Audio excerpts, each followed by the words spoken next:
오늘 함께 나눌 말씀의 제목은 예수님이 새벽에 기도하신 이유라는 제목으로 하나님의 말씀을 함께 나누도록 하겠습니다. 여러분, 저는요, 설교란 뭘까? 이걸 생각해 보면 설교라는 것은 이 돌을 깨는 석공의 작업과 같다, 이런 생각을 합니다. 왜 그런가 하면 성경은 죄인인 우리의 마음을 뭐라고 표현하냐면 굳은 마음이다 라고 표현해요. 돌과 같이 딱딱하게 굳은 마음, 그게 성경이 말하는 우리의 마음 상태라는 거예요. 지금 우리의 마음이 정말 돌처럼 바위처럼 딱딱하게 굳어 있다는 거예요. 여러분, 특히 우리는 영적인 것에는 더 그렇습니다. 여러분, 우리가 죄 짓는 일에는 정말 마음이 활짝 열려요. 얼마나 마음이 부드러운지 몰라요. 그런데 우리가 하나님의 뜻대로 사는 일에 얼마나 우리의 마음이 딱딱하게 굳어지는지 몰라요. 도무지 마음이 열리지 않아요. 도무지 움직이질 않는 거예요. 여러분, 아마 오늘 말씀을 읽으시면 짐작하시겠지만 오늘 말씀의 주제가 기도입니다. 기도. 여러분, 사실 우리가 신앙생활하면서 이 기도해야 된다는 말씀을 어디 한두 번 들었겠습니까? 그런데 그렇게 많은 말씀을 듣고 그렇게 기도해야 된다는 말씀을 우리가 수도 없이 많이 듣는데, 그런데 기도에 대한 마음이 안 열려요. 기도하러 나오지를 못해요. 기도를 안 해요. 여러분, 지금 우리의 마음이 이 기도에 대해서 너무나 돌처럼 딱딱하게 굳어 있기 때문에 아무리 강조하고 강조해도 정말 기도의 자리로 나오는 것이 너무너무 힘든 거예요. 여러분, 그러나 원래 바위는요, 한 번에 깨지지 않습니다. 한번 머릿속으로 이 석공이 정을 들고 망치로 바위를 깨는 모습을 한번 상상해 보십시오. 여러분, 처음에는 그 바위를 아무리 내리쳐도 그 바위는 깨지지 않습니다. 하지만 석공이 낙심하지 않고 계속 반복해서 치고 또 치다 보면 어느 순간 그 돌덩이 같은 바위, 엄청난 바위가 쪼개지는 일이 일어나는 것이죠. 여러분, 이처럼 이 설교도 인내를 가지고 선포하고 또 선포하고 또 선포하다 보면 어느 날 한 사람의 굳은 마음이 깨어져서 기도의 자리로 나오게 되는, 저는 그런 일이 일어나게 될 줄로 믿습니다. 여러분, 그래서 저는요, 오늘도 석공의 마음으로 그렇게 또 기도에 대해서 이야기하고자 하는 거예요. 자, 그런데 바로 그런 의미에서 저와 여러분들이 오늘 이 기도에 관한 말씀을 들을 때 꼭 명심하고 조심해야 될 게 있어요. 그게 뭐냐면, 오늘 기도에 대해서 이제 나눈다고 하니까 또 뭐 다 아는 거, 또 뭐 오늘 목사는 기도하자 그러겠지. 여러분, 이렇게 뻔하다고 생각하는 거, 내가 다 한다고 생각하는 거, 한두 번 들은 게 아니라고 생각하는 그런 마음, 이런 교만한 마음을 여러분들이 버리셔야 되는 거예요. 여러분, 하나님은 겸손한 심령 가운데 은혜를 베풀어 주신다 그랬어요. 여러분, 기도에 관한 말씀을 많이 들었지만 오늘 이 말씀이 특별히 나에게 주시는 말씀인 줄로 믿고, 오늘 이 말씀을 통해서 하나님께서 나에게 특별히 깨닫게 하시고 특별하게 주실 은혜가 있음을 믿고 우리가 겸손하게 이 말씀 앞에 설 때 하나님께서 바위같이 돌덩이같이 딱딱한 내 마음을 깨트려 주시고 오늘 주의 은혜를 우리 가운데, 새로운 은혜와 깨달음을 우리 가운데 부어 주실 줄로 믿습니다. 여러분, 오늘 그런 의미에서 이제 성경을 우리가 본격적으로 보면, 성경에 보면 이 기도라는 명령이 신약과 구약을 통틀어서 정말 수도 없이 반복해서 나오죠. 그런데 하나님의 그 수많은 명령 가운데서 특별히 이 기도에 대한 명령을 보면 그 강도가 그 어떤 다른 명령보다도 매우 강력하다는 것을 알 수가 있어요. 여러분, 기도에 대해서 성경이 뭐라고 말합니까? 구하라, 찾으라, 두드리라고 합니다. 또 무시로 기도하라고 하고요, 쉬지 말고 기도하라고 합니다. 그리고 부르짖어 기도하라고 합니다.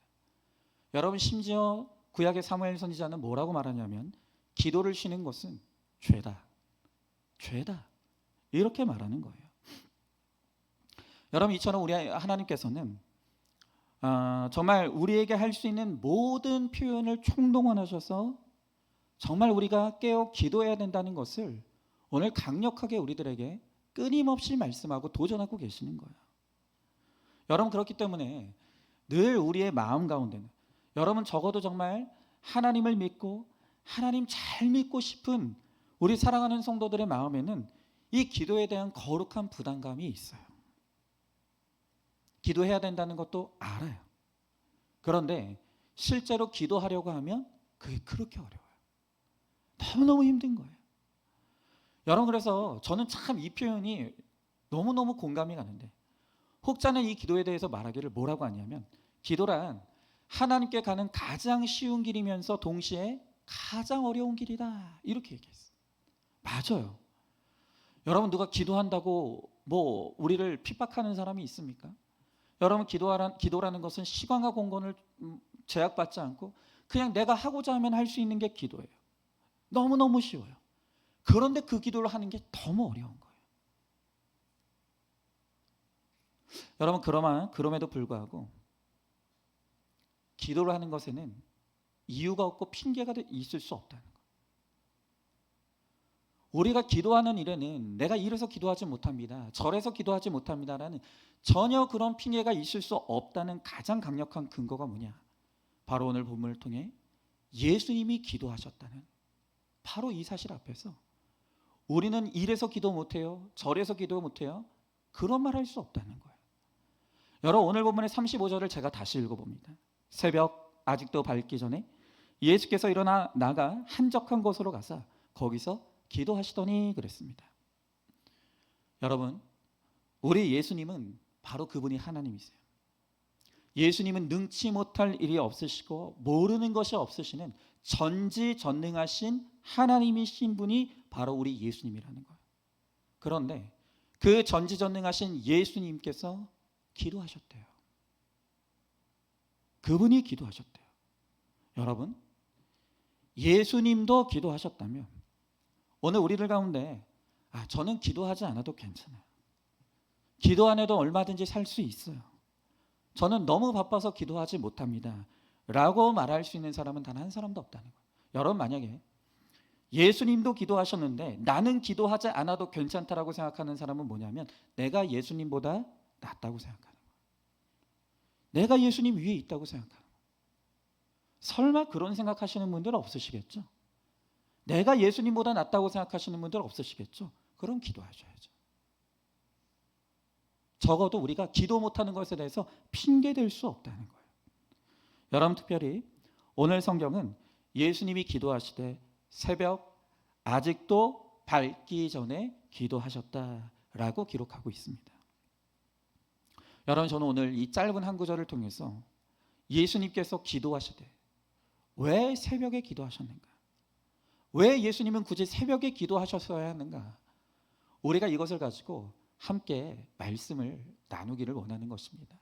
자, 그러면 먼저 첫 번째로 예수님이 새벽에 기도하셨다는 것이 의미하는 게 뭔가, 그것은 예수님에게 있어서 기도가 가장 중요한 것이라는 것을 의미하는 것입니다.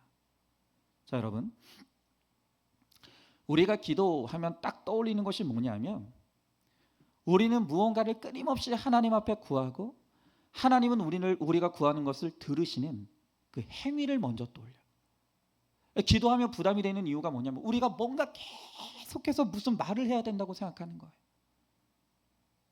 기도를 행위로 접근하는 거예요. 여러분, 그렇기 때문에 우리 성도님들 가운데 기도가 어렵다고 하시는 분들이 왜 이렇게 기도를 어려워하는가를 들어보면 이런 거예요. 내가 하나님 앞에 뭘 기도해야 될지를 모르겠다는 거예요. 뭘 기도해야 될지. 그러니까 이분들에게 있어서 기도란 뭐냐 하면 행위인 것이죠. 내가 뭔가 애를 쓰고 내가 노력을 해서 막 쥐어짜서 뭔가 하나님 앞에 계속해서 떠들어야 되는 거예요. 이 행위가 기도라고 생각하는 거예요. 여러분, 물론 그것도 기도가 아니라고는 할 수 없어요. 여러분, 그러나 기도가 행위이기 전에 먼저 기도의 본질은 뭐냐? 기도는 관계라는 거예요. 관계. 여러분, 지금 우리가 마가복음을 큐티하고 있는데요, 이 마가복음 1장의 전반부를 보면 예수님께서 세례 요한에게서 세례를 받으시는 장면이 나와요. 그때 마가복음 1장 11절에 보니까 하늘로부터 하나님의 음성이 들리는데 하나님께서 이렇게 말씀하시는 거예요. 자, 마가복음 1장 11절에 보니까 하나님이 이렇게 말씀하십니다. 하늘로부터 소리가 나기를 너는, 그러니까 예수님은 내 사랑하는 아들이라. 내가 너를 기뻐하노라 하시니라. 여러분, 하나님께서 예수님이 세례 받으실 때 하나님께서 직접 뭐라고 말씀하십니까? 너는 내가 사랑하는 아들이야. 내가 너로 인해 기뻐한다. 이렇게 말씀하시는 것이죠. 그러니까 여러분, 하나님과 예수님이 어떤 관계입니까? 하나님께 예수님은 내가 너무너무 사랑하고 기뻐하는 아들이에요. 그리고 예수님께도 하나님은 또한 내가 너무나 사랑하는 내 아버지인 것이죠. 자, 그러니까 예수님에게 있어서 기도란 뭐냐? 기도란 내가 사랑하는 그 아버지와 그 아들이 만나는 시간, 이게 바로 기도의 본질이라는 거예요. 여러분, 그래서 예수님에게 기도는 무엇을 의미하냐면 내가 사랑하는 그 아버지를 만나고 싶고 그 아버지와 함께하고 싶고 그 아버지와 마주 앉아서 두런두런 이런저런 이야기, 내 속마음, 내가 생각하는 것, 그 모든 것들을 교제하고 나누는 하나님과 사랑하는 관계를 맺는 시간, 그게 기도라는 거예요. 여러분도 그렇지 않습니까? 여러분, 우리도 특별히 나와 마음이 맞고 뜻이 맞아서 정말 내가 아끼고 사랑하는 사람들이 있어요. 여러분, 우리가 누군가를 사랑하게 될 때 너무 보고 싶죠. 틈만 나면 만나요. 그리고 헤어지면 또 만나고 싶어요. 그리고 다시 만나면 마치 내가 처음 만나는 사람인 것처럼 사소한 것까지도 나는. 여러분, 제가 정말 우리 여자 성도님들을 보면 너무나 기적같이 느껴지는 게 뭐냐면 분명히 만나서 2시간, 3시간을 떠들었어요. 그런데 갑자기 집에 와서 전화를 또 해요. 아, 내가 까먹은 게 있는데 하면서 또 2시간을 해요. 그러면서 다음에 또 이야기해야지. 그러니까 너무 기적 같아요. 이해가 안 되는 거예요. 그러니까 여러분, 우리가 정말로 마음이 맞고 뜻이 맞고 서로 사랑하고 아끼게 되면 정말 이렇게 만나고 교제하고 대화가 끊이지 않는 거예요. 여러분은 예수님에게 있어서 기도라는 것이 바로 이런 것이라는 거예요. 여러분, 기도는 사랑의 관계예요. 사랑하기 때문에 하는 것이 기도인 거예요. 여러분 안에 너무나 놀라운 사실이 뭔지 아십니까? 예수님 안에서 우리도 하나님이 사랑하시는 자녀가 되었다는 거예요. 오늘 하나님께서 예수님을 향해서만 내가 너를 사랑한다, 내가 너를 기뻐한다고 말씀하시는 게 아니라는 말이에요. 오늘 예수 그리스도 안에서 우리도 하나님이 사랑하시고 기뻐하시는 아들과 딸이 되었어요. 여러분, 하나님은 우리를 사랑하실 준비가 되어 있단 말이에요. 여러분, 그러므로 우리만 하나님을 사랑하면 되는 거예요. 우리가 하나님을 사랑하면 되는 거예요. 우리가 하나님을 사랑하게 될 때 비로소 기도의 자리에서 우리가 하나님을 만나게 되는 거죠. 여러분, 아빌라에 이 테레사라는 사람이 있어요. 이분이 이런 얘기를 합니다. 기도하는 가운데서만 마음과 목숨과 힘을 다하여 하나님을 사랑하는 법을 배울 수가 있다. 기도하는 가운데서만 내가 마음과 힘과 뜻을 다해서 목숨을 다하여서 하나님을 사랑하는 법을 배울 수 있다는 거예요. 여러분, 기도할 때만 우리가 진정으로 하나님을 사랑하는 법을 배울 수 있습니다. 여러분, 그러므로 사랑하십시오. 하나님을 사랑하십시오. 그러면 기도하게 돼요. 그리고 반대로 내가 기도하게 되면 그러면 하나님을 사랑할 수 있게 되는 것이에요. 여러분, 우리가 이렇게 기도라는 것을 어떤 행위, 일로서 하는 것이 아니라 정말 사랑하기 때문에 기도하게 될 때 좋은 점이 뭐냐면 우리가 기도하러 나아갈 때 무엇을 가지고 기도할까? 내가 무엇을 가지고 기도할까를 고민하지 않아도 된다는 것이에요. 여러분, 아까도 제가 말씀드렸지만 많은 분들이 기도를 어려워해요. 너무 어려워요. 근데 아까도 말씀드렸죠. 그럼 왜 기도를 어려워하는가? 그러니까 들어보면 내가 하나님 앞에 오늘 뭘 기도해야 될지 모르겠다는 거예요. 그리고 어떤 분들은 내가 잘못된 기도를 하면 하나님께 혼날까 봐 두려워하는 분들도 있어요. 여러분, 그런데 한번 우리 인간관계에서도 한번 생각해 보세요. 여러분이 내가 사랑하는 사람, 내가 편안하게 생각하는 사람하고 만날 때 격식 따집니까? 안 따지죠. 그냥 편안한 마음으로 나가요. 편안한 마음.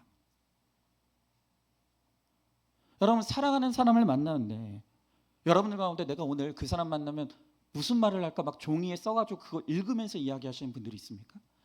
여러분, 사랑하는 관계, 편안한 관계에서는 그런 것 따위는 필요가 없다고요. 마찬가지로 하나님을 사랑하기 때문에 기도하게 되면요, 내가 하나님 앞에 무슨 기도를 해야 될까? 내가 무슨 말씀을 드려야 될까? 그런 걸 신경 쓰지 않아도 되는 거예요. 여러분, 또 어떤 분들은 그런 말씀하시는 분들이 있죠. 내가 5분만 기도하면 나는 더 이상 기도할 게 없다고.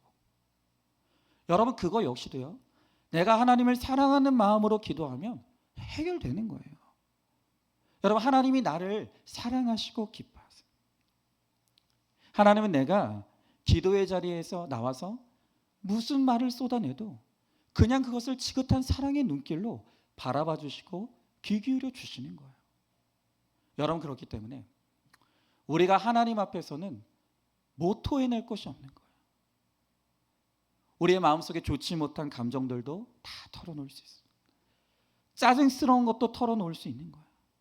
여러분, 어떨 때 정말 우리가 마음껏 목 놓아서 울고불고 통곡할 수도 있는 거예요. 여러분, 시편을 보면요, 하나님께는 이런 것까지도 기도할 수 있다는 것을 보여주는 아주 중요한 시편이 있어요. 여러분, 그게 바로 시편 109편이에요. 여러분, 이 시편 109편은요 별명이 있어요. 시편 109편의 별명이 뭐냐면 저주시, 저주하는 시라는 별명이 있어요. 여러분, 많은 성경 연구가들이 이 시편을 기록한 사람이 다윗일 거라고 생각해요. 다윗이 어떤 상황에서 이 시를 썼는지는 정확하게 알 수 없어요. 그러나 다윗이 어떤 사람들로 인해서 너무 화가 나 있어요.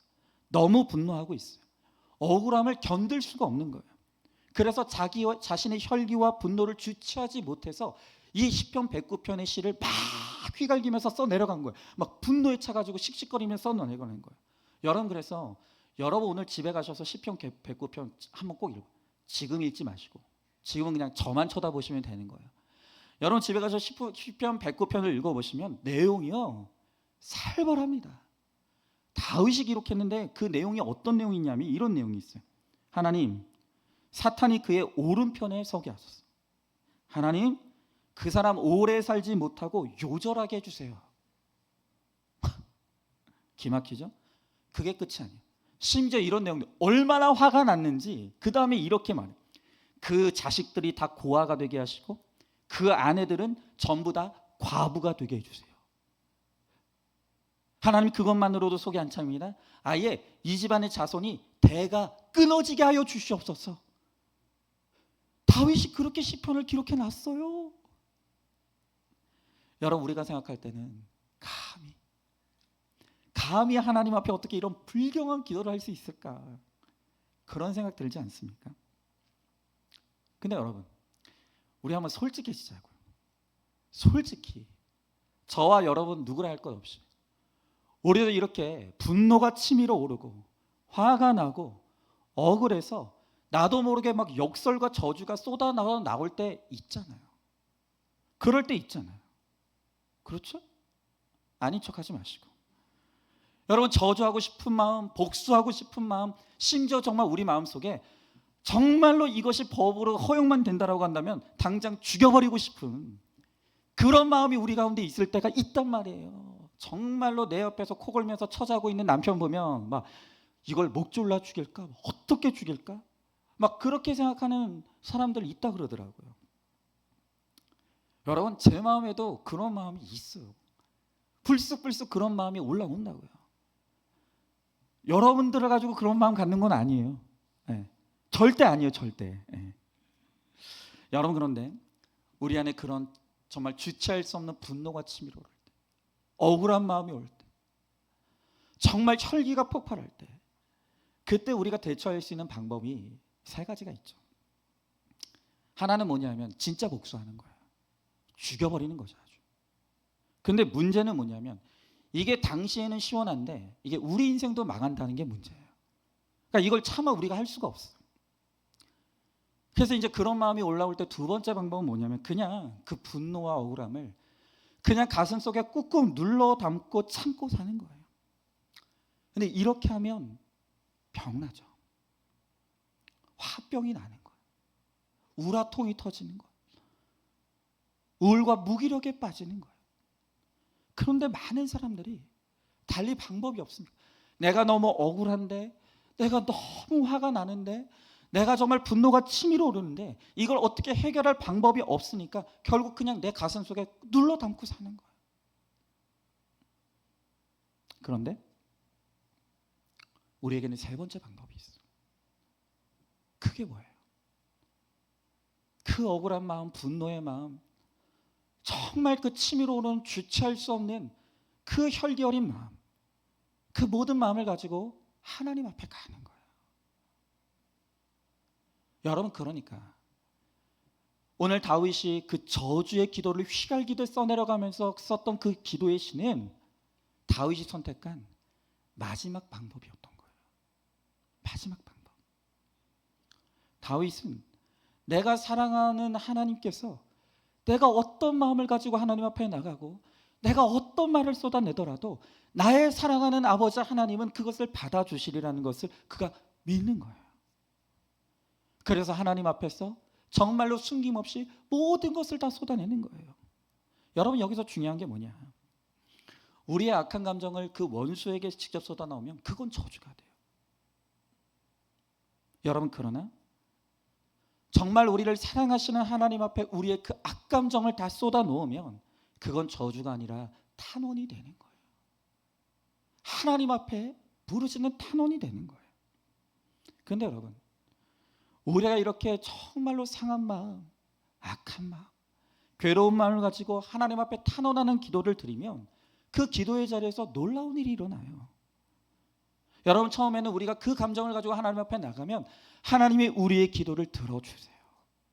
깊이 이해해 주시고 공감해 주세요. 그런데 우리의 기도가 계속되면 될수록 어떤 일이 일어나냐면 우리 마음의 심령에 변화가 일어나기 시작해요.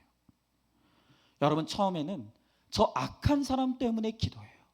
하나님, 저 사람 때문에 못 살겠습니다. 하나님, 저 사람 때문에 너무너무 울고 싶습니다. 하나님, 정말로 저 사람이 사라졌으면 좋겠습니다. 저 사람의 악과 죄 때문에 우리가 기도하거든요. 그런데 우리의 기도가 계속되다 보면 어느새 내 악과 죄 때문에 애통해하며 우리의 기도가 변하는 거예요. 사랑이 없는 나의 연약함, 품지 못하는 나의 악함, 도무지 용서할 수 없는 나의 그 믿음 없는 오늘 나의 악과 죄 때문에 애통해하고 회개하게 되는 역사가 일어나게 되는 거예요. 그런데 그게 억울하지 않아요. 그게 하나도 억울하지 않아요. 여러분, 왜 그런 줄 아십니까? 하나님이 내 마음을 만져주시기 때문에. 그 기도의 자리에서 하나님이 내 마음을 직접 만져주시기 때문에 처음에는 나를 힘들게 하고 괴롭게 하는 그 사람 때문에 내가 울고불고 기도하지만 내가 어느새 하나님의 마음으로 만져지면 그 돌처럼 딱딱하게 굳어진 마음이 깨어지고 하나님의 부드러운 마음이 임하게 되면 어느새 내 악과 죄 때문에 통곡하며 울고 있는 우리의 변화된 마음을 우리가 경험하게 되더라는 거예요. 여러분, 예수님에겐 기도란 바로 이런 것이었어요.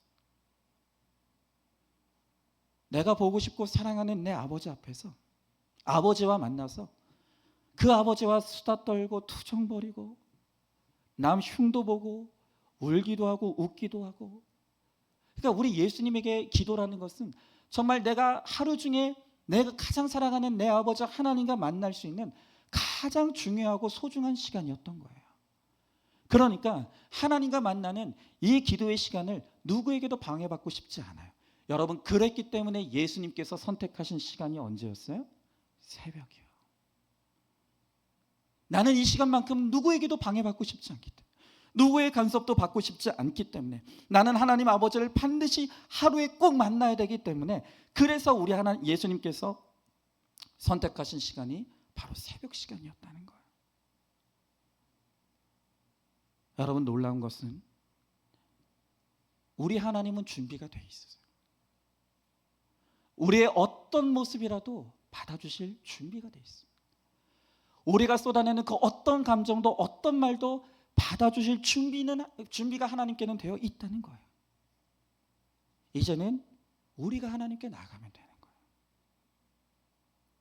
우리만 하나님 앞에 나아가면 예수님이 그 기도의 자리에서 누리셨던 그 놀라운 은혜와 특권을 오늘 우리의 것으로 우리가 누릴 수가 있다는 거예요. 여러분, 우리에게 이렇게 놀라운 기도의 특권이 주어졌는데도 이것을 전혀 사용하지 않고 신앙생활을 한평생 하면서도 이 기도의 특권을 알지도 못하고 누리지도 못한다고 한다면 얼마나 억울한 일입니까? 얼마나 바보 같은 일이냐 이거예요. 자, 그런데 이 놀라운 기도의 특권을 가지고 있지만 우리가 꼭 한 가지 알아야 될 것이 있어요. 그것은 우리와 하나님 사이가 아무리 사랑하는 관계라고 해도 내가 가만히 있는 한은 이 기도의 문은 절대로 열리지 않는다는 거예요. 여러분, 이 세상의 그 어떤 일도 마찬가지예요. 가치 있고 의미 있는 일치고 우리가 연습과 훈련 없이 되어지는 일은 단 하나도 없어요. 여러분, 우리는 악한 세상 속에서 살고 있어요. 사단이 어떻게 했었는지 우리가 이 기도의 특권과 이 기도의 은혜와 능력을 누리지 못하게 하기 위해서 끊임없이 하나님 앞에 나아가는 것을 방해하고 또 방해하는 거예요. 여러분, 그렇기 때문에 오늘 우리가 기도할 때 처음에 우리가 기도하려고 하면 막 딴 생각이 나요. 졸려요. 답답해요. 무슨 기도를 해야 될지도 모르겠어요. 뭐 기도도 안 되는데 뭐 다음부터는 안 나올래.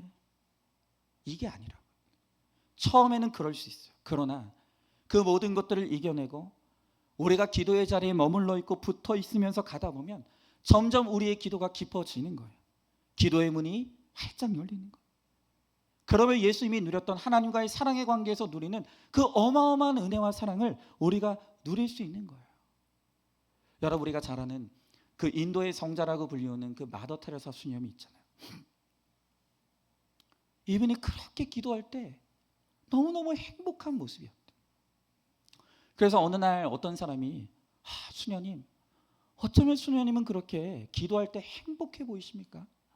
어떻게 하면 우리 수녀님처럼 행복하게 기도할 수 있습니까? 물었어요. 여러분, 그랬더니 이 테레사 수녀님이 너무나 이상하다는 표정으로 그분을 바라보면서 그렇게 말했다네. 행복하게 기도하고 싶으세요? 그럼 기도하세요. 기도하세요. 우리는 기도하지도 않으면서 기도 어떻게 하는 거예요? 어떻게 해야 기도 잘하는 거예요? 기도는 어떻게 하면 잘할 수 있어요? 기도하지 않으면서 어떻게 하면 기도 잘할 수 있느냐고 이야기하는 거예요. 여러분, 기도 잘하고 싶습니까? 그럼 기도하시면 되는 거예요. 기도하시면 되는 거예요. 두 번째로 예수님께서 새벽에 기도하신 이유는 기도는 가장 먼저 해야 될 일이기 때문입니다.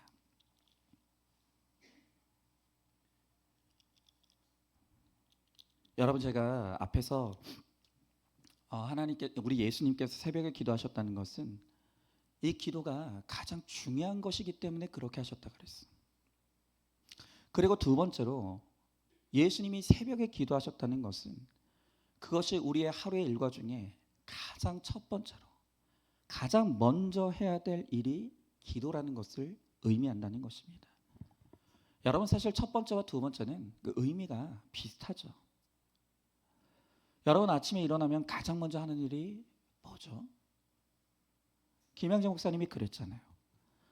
아침에 가장 먼저 눈을 떠서 신문을 펴면, 이제 요즘으로 따지면 여러분이 핸드폰을 켜는 순간 그때부터 우리 인생의 문제는 시작되는 거예요. 그러나 하루에 가장 먼저 일어나서 말씀을 펴면 그때부터 문제의 해결이 시작된다고 그렇게 말씀하셨죠.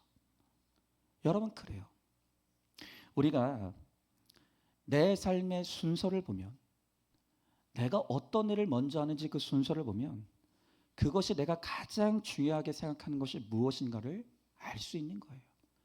여러분, 우리는 당연히 내가 가장 중요하게 여기는 것을 먼저 하게 되어 있죠.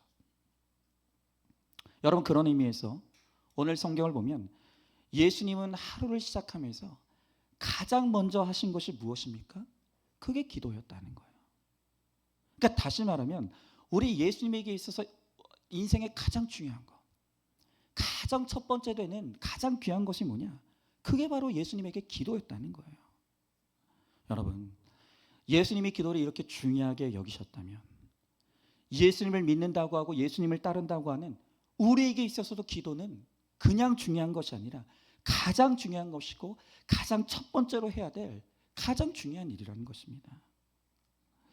여러분, 그런데 어떤 분들은 이 새벽 예배에 대해서 이야기하면, 아, 목사님, 이 새벽 예배라는 것은 옛날에 농경사회 때나 그 맞는 거지. 그 우리 여러분 농경사회 때는 뭐 새벽에 일찍 일어나서 그때부터 밭일하러 나갔잖아. 그러니까 그럴 때나 맞았던 거지. 요즘 같은 라이프 스타일에는 새벽 예배 맞지 않아요. 특히 오늘 우리나라처럼 이 밤문화가 발달한 나라 같은 경우는 더 그렇다는 거예요. 여러분, 그러나 제가 새벽 예배하러 새벽에 나가보잖아요. 그러면 여러분, 어쩌면 그렇게 새벽에 깨어있는 사람들이 얼마나 많은지 몰라요. 여러분, 특별히 돈을 벌기 위해서 정말 그 전에 늦게 자도 뭐 술을 진탕 먹었어도 돈을 벌러 나가는 일에는 새벽에도 눈이 번쩍번쩍 떠지고 그냥 번쩍번쩍 일어나지는 거예요. 여러분, 어디 멀리 갈 것도 없다니까요. 이제 저희 교회 사택이 빌라의 4층이잖아요. 저희가 4층에 사는데 그 빌라 이제 4층 위에 5층 집이 있어요. 윗집이 있죠. 근데 저희 윗집 이제 집에 사시는 분들이 이 동네에서 김밥집을 하세요. 근데 참 희한한 게, 제가 이제 저희 빌라가 얼마나 좋은 곳인지 제가 여러 번 자랑을 했잖아요. 저희 빌라는 투명한 곳이라고. 네. 모든 소리가 다 들린다. 근데 이선희 집사님네 집은 안 들려요? 걱정하지 마세요. 그 옆 라인이라 전혀 안 들려요. 전혀.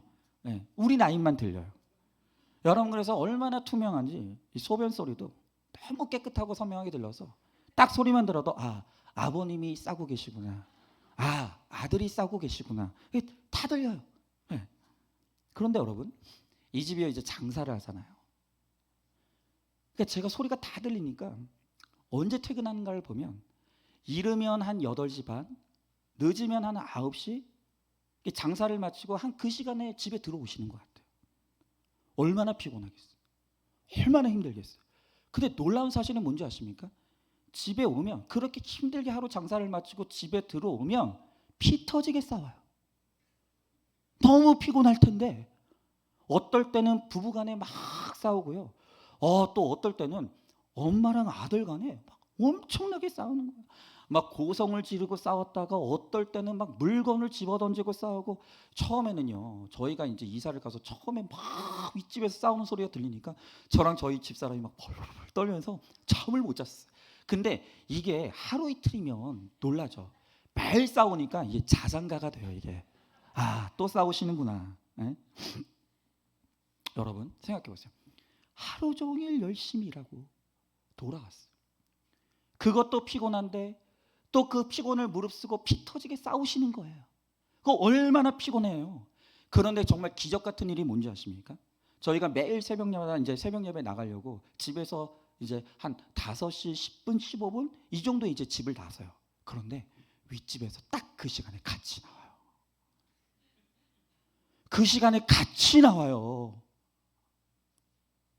분명히 우리는 지난밤에 들었는데, 늦은 시간에 퇴근한 거 들었는데, 늦은 시간까지 정말 피 터지게 여러분, 어쩔 때는요, 그 싸우는 게 멈추지 않아서 저희가 먼저 잠들 때가 있어요. 몇 시에 끝났는지도 모를 만큼 정말 저녁 늦게까지 피 터지게 싸워. 그런데 기적 같은 일이 뭔지 아십니까? 새벽에 눈을 뜨는 거예요. 일어나는 거예요. 돈 벌러 나가는 거예요.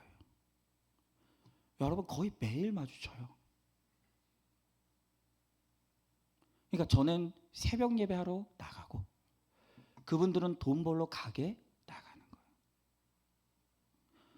여러분, 제가 그걸 보면서 피곤해서 못 나가요, 바빠서 못 나가요, 그거 다 핑계라는 거를 제가 모를 수가 없는 거예요. 여러분 보세요. 내가 중요하다고 여기잖아요. 내가 이거 꼭 해야 된다고 여기잖아요. 아무리 피곤하고 힘들어도 일어나줘요. 눈이 떠지는 거예요. 그 새벽에도 벌떡벌떡 일어나는 거예요.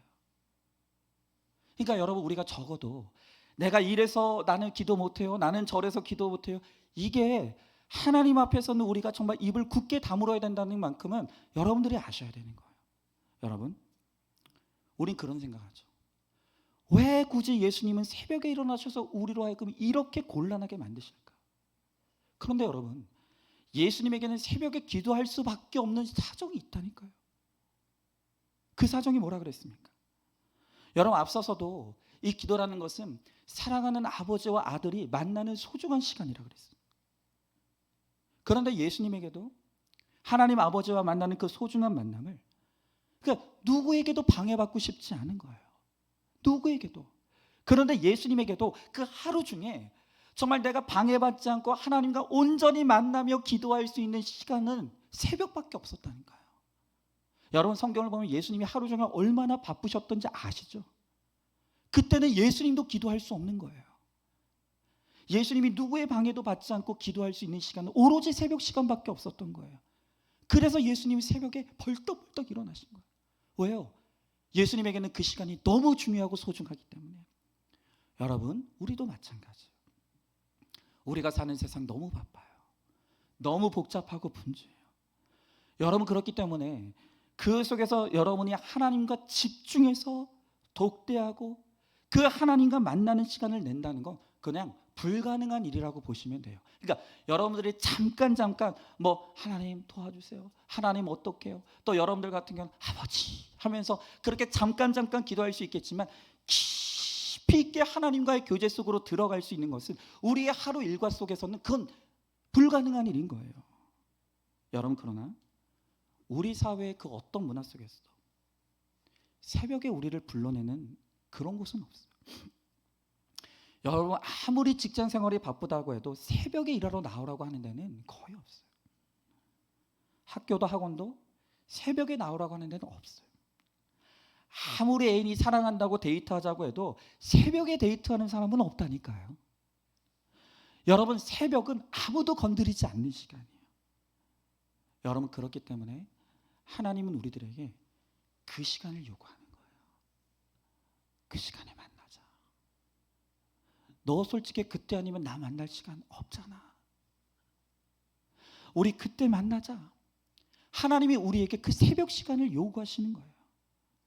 여러분, 그래서 실제로 성경을 보면요, 하나님의 역사는 정말 이 새벽 시간이 집중되어 있다는 것을 우리는 보게 되는 거예요.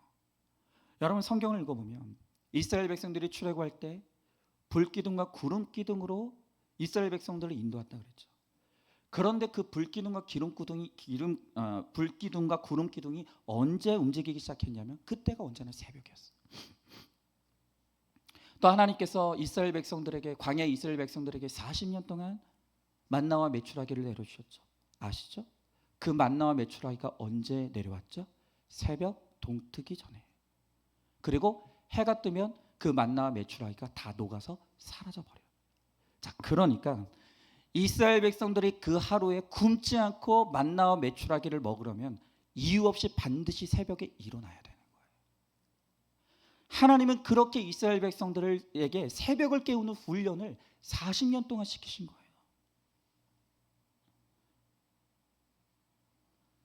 여러분, 이스라엘 백성들이 가나안 땅을 정복할 때 여리고 성이 무너졌던 시간도 새벽이에요. 무엇보다 우리 예수님이 기도하셨던 시간도 새벽이에요. 그리고 예수님의 부활의 첫 증인들이 예수님의 빈 무덤을 확인했던 그 시간도 새벽이에요. 그러니까 우리 주님은, 우리 하나님께서는 새벽의 역사였어요. 그래서 하나님께서 우리를 새벽에 만나시기를 원하시는 거예요. 여러분, 지금 전 세계가 우리나라를 기적의 나라라고 그래요. 진짜 여러분들 살아생전에 우리나라가 이렇게 세계 중심 속에 서게 되는 이런 모습을 보게 되리라고 여러분 생각이나 했습니까?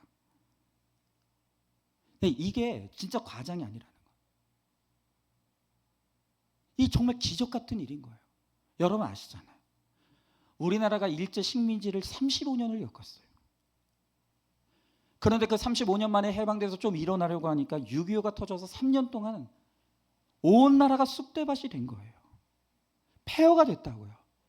여러 외국에서는 대한민국은 다시는 일어날 수 없다, 회복될 수 없는 나라라고 그렇게 이야기했어요. 그런데 그랬던 우리나라가 지금 현재 세계 7, 8대 경제 대국으로 일어났어요. 그럼 도대체 이런 기적이 어떻게 일어났는가? 여러분 아시나요? 지금 동남아의 많은 나라들이 우리나라의 이 경제 부흥을 따라하기 위해서 이것저것 많은 것들을 따라요. 근데 안 돼요. 이게 우리나라를 벤치마킹해서 우리나라처럼 그 나라도 경제적 부흥을 이루기 위해서 우리나라의 많은 것들을 가지고 와서 따라한단 말이에요. 근데 우리나라 같은 일이 일어나질 않는 거예요. 도대체 이 나라는 어떻게 이렇게 될 수 있었는가? 여러분, 세상 역사가들이야 이런저런 이야기들을 다 이야기하죠. 하지만 우리 믿음의 사람들은 아는 거예요. 여러분, 이 폐허 속에서 정말로 우리가 일어설 수 있었던 것은 이 나라와 민족을 위해서 눈물로 기도했던 이 기도의 사람들이 있었기 때문이라는 거예요. 특히 여러분, 전 세계에서 이렇게 새벽을 깨우며 기도하는 민족은 우리나라가 거의 유일하다고 보면 되는 거예요. 여러분, 그래서 제가 예전에도 했던 말이에요. 이제는 돌아가신 그 유명한 미국의 부흥사인 빌리 그레엄 목사님이 이제 우리나라 한국에 처음, 그때 60년대인가 처음 이제 한국에 오셨어요. 근데 이분이 우리나라에 방문해서 깜짝 놀랐어요. 이 당신이 세계적인 부흥사니까 여러 나라를 돌아다니면서 정말 그렇게 집회를 인도했는데 세계를 다녀보니까 참 아침 문화가 다 다르다는 거예요. 그러니까 이분이 캐나다를 갔더니 캐나다는 새소리가 시끄러워서 아침에 깼다는 거예요. 그러니까 그만큼 자연이 좋다는 거죠. 새소리가 시끄러워서 깼다. 근데 이제 빌리 그레엄 목사님이 일본에 갔어요. 일본에 갔더니 아침에 출근하는 사람들의 소리, 아침에 공장 돌아가는 소리 때문에 깼다는 거예요. 그때가 이제 일본 경제가 막 일어날 때죠. 그런데 한국에 왔어요. 이 빌리 그레엄 목사님이 한국에 왔더니 무슨 소리에 깼냐? 새벽에 교회에서 울리는 종소리에 깼다는 거예요. 막 새벽에 잠을 자네 땡땡 종소리가 나더라고요. 도대체 이게 무슨 소리냐 했더니 교회들마다 새벽 5시만 되면 새벽 예배를 알리는 그 종소리. 여러분, 1960년대 70년대는 새벽에 종소리가 있었죠. 저는 몰라요. 이거 아시는 분들 나이 드신 분들이에요. 네. 종소리가 있었다고. 빌리 그레엄 목사님이 이 나라의 새벽마다 종소리가 울려서 그 종소리에 깬 그 종소리를 보고 충격을 받은 거예요. 이 나라는 소망이 있구나. 이렇게 새벽을 깨워서 정말 수많은 성도들이 기도하는 한 이 나라는 소망이 있구나. 그때 그걸 깨달았다는 거예요. 여러분, 그랬던 교회가 한국교회라고요. 그렇게 한국교회는 기도를 소중하게 여겼고 무엇보다도 새벽을 끼우는 교회가 바로 한국교회였다는 거예요. 여러분, 그랬기 때문에 정말 하나님께서 우리의 눈물 어린 기도를 들으시고 이 나라 이 땅을 다시 살려주시고 세워주시는 그런 기적의 역사가 일어나게 되는 거예요. 여러분, 그래서 시편 46편 5절의 말씀을 보니까 성경이 이렇게 기록하고 있어요. 하나님이 그 성 중에 계심에 성이 흔들리지 아니할 것이라. 언제 하나님이 도우신다고요? 새벽에 하나님이 도우시리로다. 새벽에 하나님이 도우시리로다.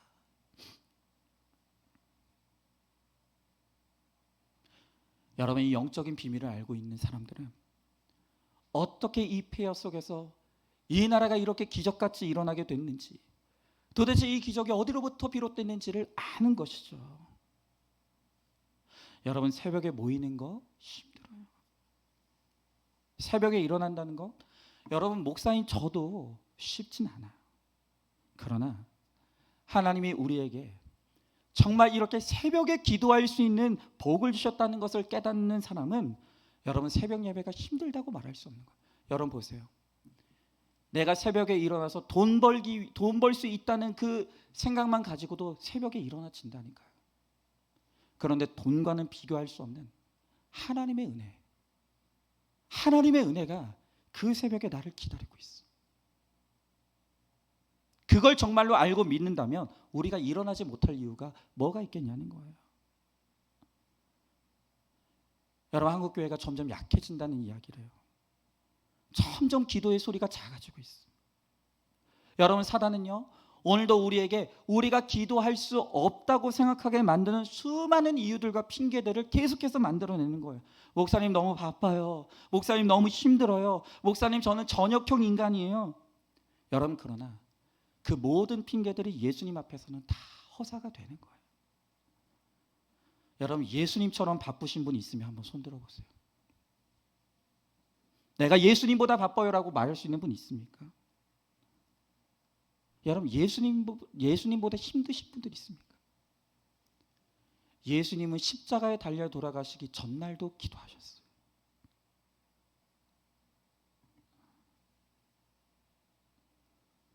예수님은 무슨 일이 있어도 그 몸을 일으키셨어.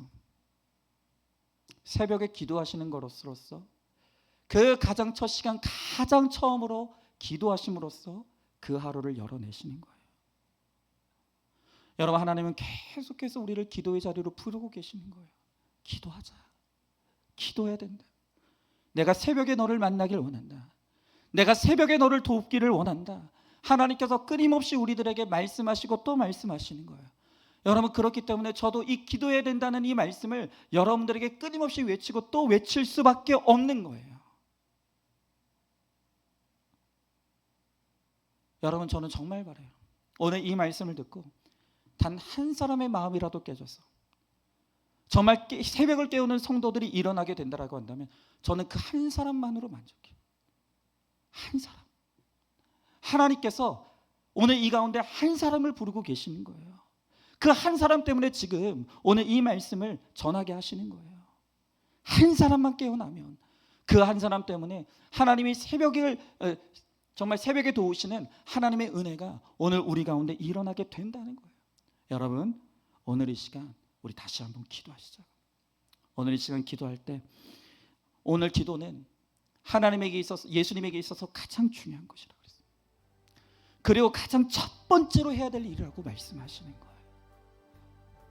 그리고 그 모습을 보여주심으로써 오늘 우리들에게도 기도의 자리로 나오라고 말씀하시죠. 내가 누렸던 그 새벽의 기도의 자리, 새벽에 오시는 그 하나님의 은혜를 누렸던 그 너무나 귀중한 새벽의 자리로 함께 나오라고 오늘 주님께서 우리들에게 끊임없이 외치시고.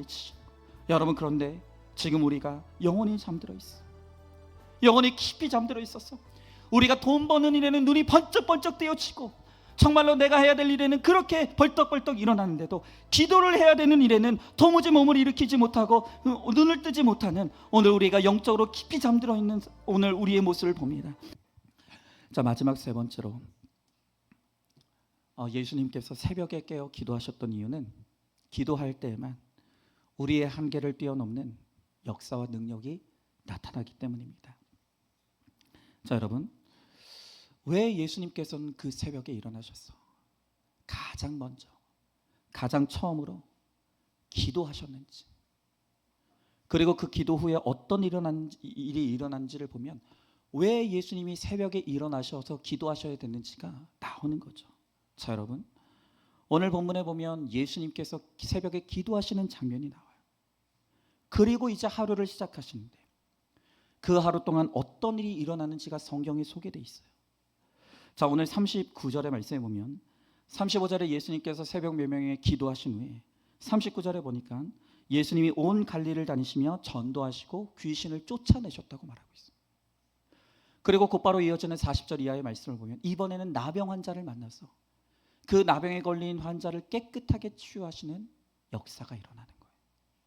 자, 여러분 한번 잘 보세요. 순서를 잘 보시라고. 예수님이 하루를 살아내시는 동안 전도의 역사가 일어났습니다. 귀신이 떠나가는 역사가 일어났습니다. 병든 자가 병을 고침받는 기적 같은 역사가 일어났습니다. 여러분, 이 모든 것은 인간의 힘으로는 불가능한 기적이에요. 그런데 이 기적의 시작이 어디서부터 시작됐다고요? 그게 바로 35절에 새벽 아직 날이 밝기 전에 주님이 기도하시던 그 기도로부터 바로 이 기적의 역사가 시작되더라는 거예요. 그러니까 왜 예수님이 새벽에 일어나셔서 가장 먼저 하셨던 것이 기도였는가? 그 이유는 기도를 통해서만 바로 우리의 한계를 뛰어넘는 하나님의 능력과 역사가 나타나기 때문이라는 거예요. 여러분, 실제로 다른 복음서를 보면 예수님께서 한 번은 이 제자들을 보내셔서 귀신 들린 아이를 고치시는 실습을 하게 하십니다. 예수님이 직접 안 가고 제자들을 보내셔서 제자들이 귀신을 쫓게 하시는 거예요. 그런데 이 제자들이 그 아이에게서 귀신을 쫓아내지를 못하는 거예요. 예수님이 답답한 심정에 가셔서 제자들 대신에 그 아이에게서 귀신을 내쫓으시죠. 자, 그때 제자들이 예수님께 물어요. 주님, 예수님은 하시는데 왜 우리는 안 됩니까? 왜 주님은 귀신을 이렇게 쉽게 내쫓으시는데 왜 우리는 안 되는 것입니까? 라고 물어요. 여러분, 그때 우리 예수님께서 뭐라고 대답하시죠? 예수님의 대답이 뭐냐면 기도 외에는 이런 능력이 나가지 못하느니라. 너희가 기도하지 않기 때문에 이런 능력이 나타나지 않는 것이다 라고 말씀하시는 거예요. 여러분, 우리가 기도하지 않으면 하나님을 믿어도 하나님의 능력을 체험할 수가 없는 거예요. 기도하지 않으면 하나님을 믿어도 무기력하고 정말로 너무나 메마른 신앙생활을 할 수밖에 없는 것입니다. 여러분, 제가 오늘인가 너무나 감사한 이야기를 들었어요. 제가 이제 지난주에 염려에 관한 말씀을 함께 나눴지 않습니까? 근데 우리 교회 성도님 한 분이 그 말씀을 들은 후에 자신에게 일어난 너무나 놀라운 변화를 이제 목장에서 나눠주신 거예요. 지난주 수요 설교를 듣고 그분의 지금 삶에서 일어난 그 놀라운 변화에 대해서 나눈 이야기를 저희 목장의 나눔을 제가 읽어드릴게요. 이분이 이렇게 나눴더라고요. 저는 건강과 물질 그리고 미래에 대한 염려와 불안으로 잠을 이루지 못하고 뒤척일 때가 많았습니다. 얼마 전에는 무려 5일 동안 잠을 거의 자지 못해서 두통이 심해지고 구내염과 혓바늘까지 생기며 몸과 마음이 많이 지쳐 있었습니다. 그래서 목장에 기도를 요청하게 되었습니다. 그런 가운데 수요 예배에서 염려를 주님께 맡겨버리라는 말씀을 듣게 되었고 그 말씀을 들으며 정말 주님께 맡겨버리자 생각하고 다짐하니 정말로 마음에 있던 염려들이 하나씩 내려놓아졌습니다. 그리고 그 후로 놀랍게 잠을 자게 되었습니다. 그리고 컨디션도 눈에 띄게 회복되었습니다. 또한 교회 모든 모임에 참여하기로 적용하며 순종했을 때 그동안 느꼈던 공허함과 외로움이 채워지기 시작하면서 이전보다 훨씬 더 마음의 평안을 누리며 가고 있습니다. 그랬어요. 여러분, 제가 이분이 지난 수요 예배 설교를 듣고 염려를 하나님께 맡기자 했을 때 진짜 염려가 맡겨지고 잠을 자지 못했었는데 너무나 신기하게 잠이 드는, 너무나 깊이 잠들게 되는 오늘 이 고백을 나눌 때 너무 기뻤어요. 그런데 제가 기뻤던 것은 그냥 이분이 그 말씀 듣고 그런 은혜를 체험했다는 것도 기쁘지만 제가 정말 기뻤던 건 따로 있었어요. 그게 뭐냐? 제가 지난주에 이제 그 말씀을 가지고 염려에 관한 말씀을 가지고 기도하면서 제가 이 강단에서 기도할 때 하나님께서 저에게 어떤 마음을 주시냐면 이 염려의 마음 때문에 잠을 자지 못하는 성도에 대해서 기도해야 된다는 마음을 주시는 거예요. 지난주 수요일 때 기도할 때 제 마음 가운데 지금 우리 성도들 가운데 염려 때문에 잠자지 못하는 성도가 있다는 게 깨달아지는 거예요. 그리고 그들을 위해 기도해야 된다는 강한 마음을 주시는 거예요. 그래서 제가 지난주에 기도할 때 정말로 이 염려 때문에 잠자지 못하는 성도들이 정말 주님께 염려를 맡겨버리게 하시고 그들이 깊은 잠을 잘 수 있는 은혜를 달라고 제가 지난주에 얼마나 기도했는지 몰라요. 그러니까 저는 이 나눔을 들었을 때 여러분들은 모르겠지만 저는 아는 거야. 하나님께서 내 기도에 응답하셨구나. 하나님께서 내 기도에 응답하셨구나. 그날 바로 그 성도님을 위해서 하나님이 내게 그렇게 기도하게 하셨던 거구나. 그리고 내 기도를 통해서 그 성도님에게 바로 그 기도의 응답이 이루어졌구나. 제가 그거를 알게 되니까 제 기도에 응답해 주신 하나님께 너무 감사한 거예요. 그리고 그분이 원래 그 수요 설교를 인터넷으로 들었는데 오늘은 현장에 나왔어요. 누구라고는 말을 안 할게요. 하여튼 그런 분이 있어요. 네. 여러분 생각해 보십시오. 제가 무슨 재주로 불면증을 고치겠습니까? 저는 의사도 아니고 의사도 고치지 못하지만 저는 그런 능력이 없어요.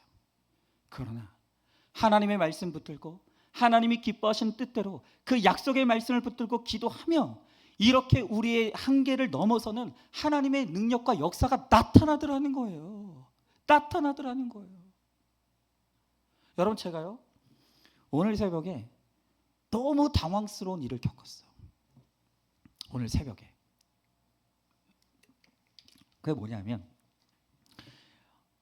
여러분 다 아시죠? 다 큐티 하셨죠? 오늘 큐티 말씀이 이제 금식에 관한 말씀이었어요. 근데 제가 오늘 새벽 큐티 설교 중에 이제 잘못된 금식에 대해서 이야기하면서 하나님이 기뻐하시는 금식이 뭐냐 할 때 이사야서 58장 6절의 말씀을 읽어드렸단 말이에요. 거기에 보면 이렇게 나와 있죠. 내가 기뻐하는 금식은 흉악의 결박을 풀어주며 멍에의 줄을 끌어주며 압제당하는 자를 자유하게 하며 모든 멍에를 꺾는 것이 아니겠느냐. 이 말씀을 제가 새벽 큐티 설교 시간 때 이제 나눴어요. 그러면서 저는 제 설교문에는 뭐라고 적어놨냐면 하나님이 기뻐하시는 금식은 이런 능력이 있습니다. 금식은 이렇게 해야 되는 것입니다. 자꾸 금식하니까 한근식 권사님 생각나는데 하여튼 금식은 이런 것입니다. 그 끝이었어요. 그래서 제 설교는 그렇게 끝이 났어요. 하나님이 기뻐하시는 금식은 이런 것이고 하나님이 기뻐하는 금식에는 이런 능력이 있습니다. 끝. 그런데 오늘 현장 새벽 설교를 하는데 갑자기 제 설교문에 없는 이야기를 제가 막 떠들기 시작하는 거예요. 그럼 제가 뭐라고 설교했냐면 우리도 이 각자의 흉악한 결박을 끊어내려면 금식해야 된다. 금식 기도해야 된다. 우리의 흉악한 결박을 끊어내려면 금식해야 된다.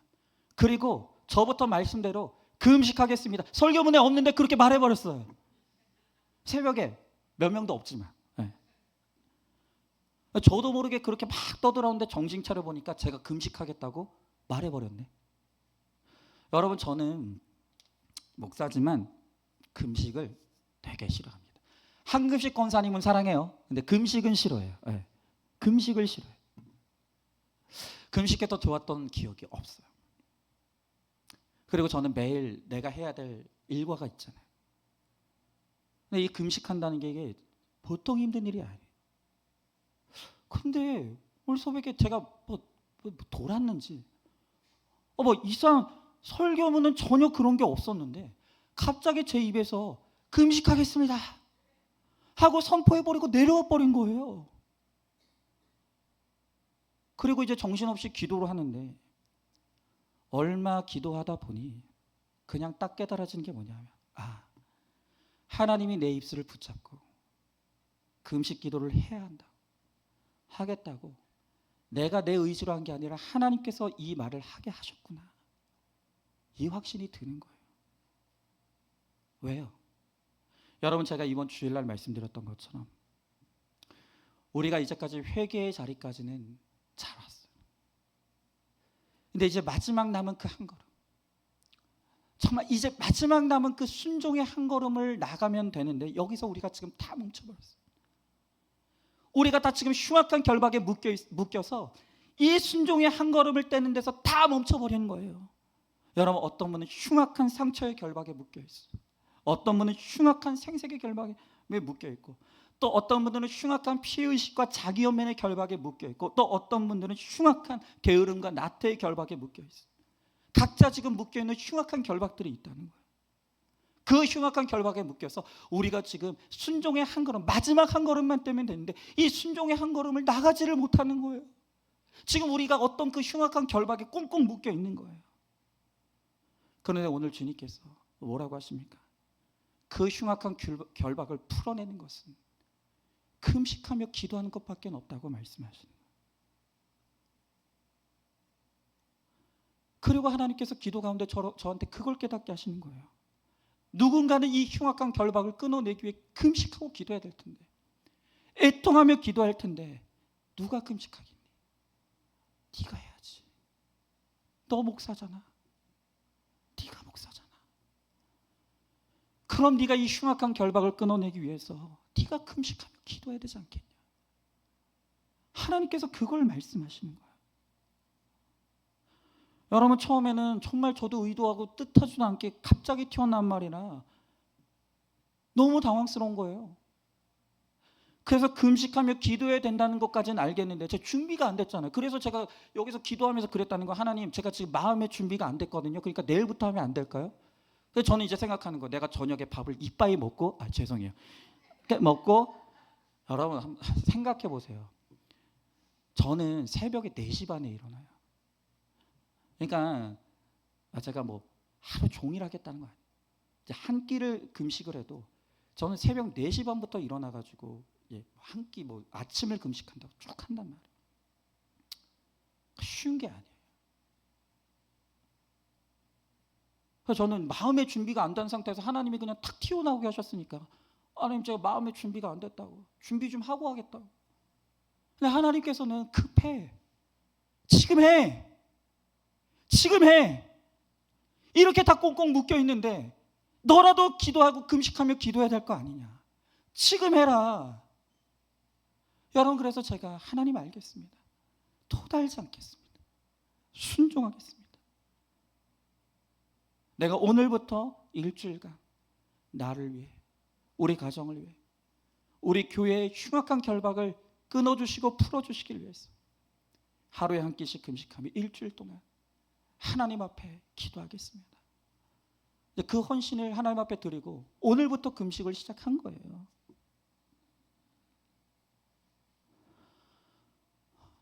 여러분들이 정말 저를 도와주셨으면 좋겠어요.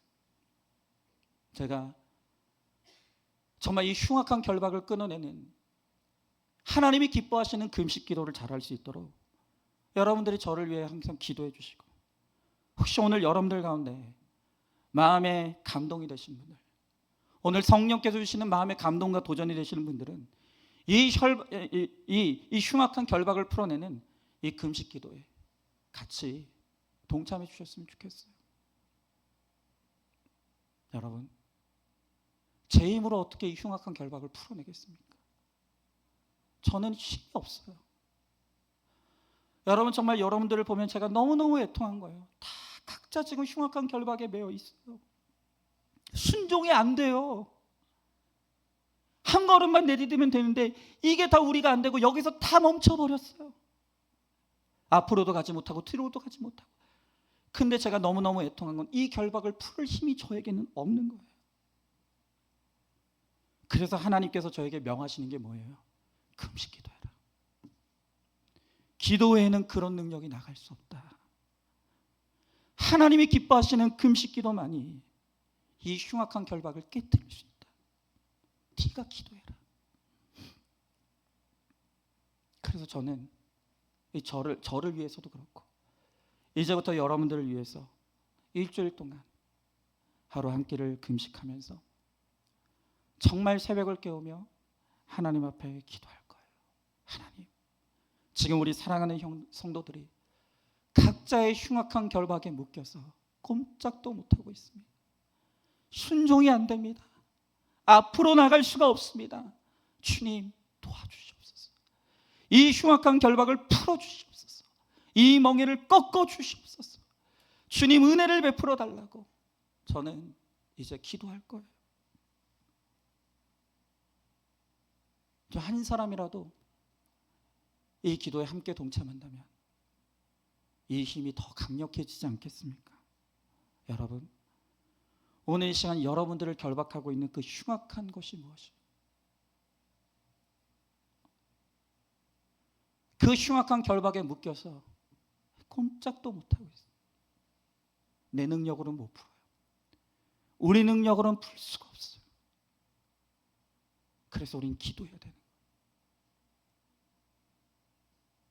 우리는 새벽을 깨워야 되는 것이고 식음을 전폐하고 간절한 마음으로 하나님이 기뻐하시는 금식 기도를 해야 되는 거예요.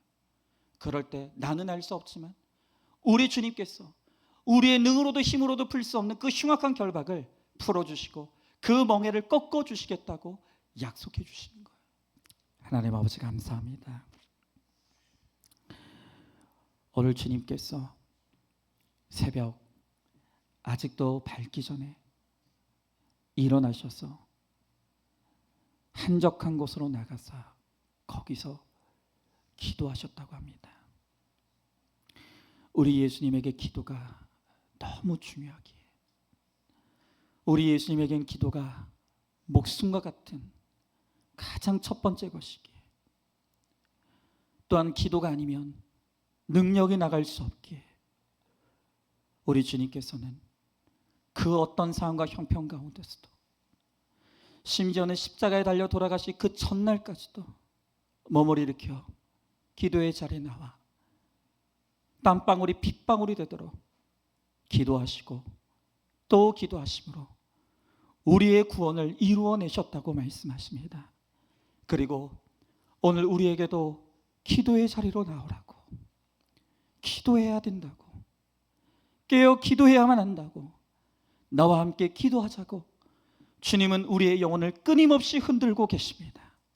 그런데 우리의 영혼이 너무 깊이 잠들어 있습니다. 돈을 버는 일에는 내 육신을 일으킬 수 있으면서도 기도하기 위하여서는 우리의 몸이 움직여지질 않습니다. 우리의 마음도 움직여지지 않습니다. 우리의 영혼이 깨어나질 않습니다. 주여, 너무나 깊이 잠들어 버린 우리의 영혼을 불쌍히 여겨주시고 주님께서 친히 찾아와 주셔서 하나님 우리의 영혼이 깨어날 수 있도록 주님 우리 가운데 임하여 주시옵소서. 그리하여서 정말 우리의 힘으로도 능으로도 할 수 없는 우리의 모든 흉악한 결박들이 부러지고 꺾어지는 역사가 일어날 수 있도록 우리 주님께서 함께하여 주시옵소서. 주님, 우리 주님께서 지금 우리 안산중앙교회 모든 성도들이 각자의 흉악한 결박에 매여 있어 정말 마지막 남은 그 한 걸음, 순종의 한 걸음으로 나가지 못해 멈춰서 있는 모습을 보게 하십니다. 그리고 저에게 이 흉악한 결박을 풀어내기 위해 금식하며 기도해야 된다고 말씀하십니다. 그래서 주님의 말씀에 토달지 않고 순종하고 오늘부터 하나님 앞에 금식하며 기도할 것입니다.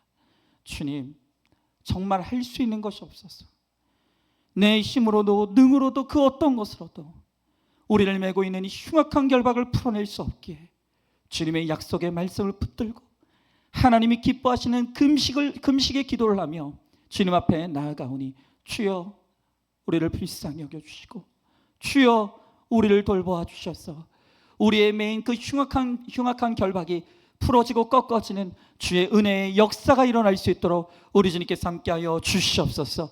그리하여서 이제 우리가 마지막 남은 그 순종의 한 걸음을 내디딜 수 있게 하시고 그 순종의 한 걸음 한 걸음을 통해서 주님이 이루시는 놀라운 풍성한 영광의 역사가 일어날 수 있도록 우리 주님께서 함께하여 주시옵소서. 반드시 그렇게 하여 주실 줄 믿사오며 사랑이 많으신 우리 예수님 이름 받들어 기도드리옵나이다. 아멘. 이제는 우리 주 예수 그리스도의 은혜와 하나님의 사랑과 성령의 교통하심이 이제 우리도 예수님을 따라 예수님이 계시는 그 기도의 자리로 나아가 간절히 기도함으로 우리의 모든 흉악한 결박이 풀어지고 마침내 하나님의 영광을 누리기를 소망하는 사랑하는 모든 성도들 머리 위에 이제로부터 영원토록 함께 계실지어다. 아멘.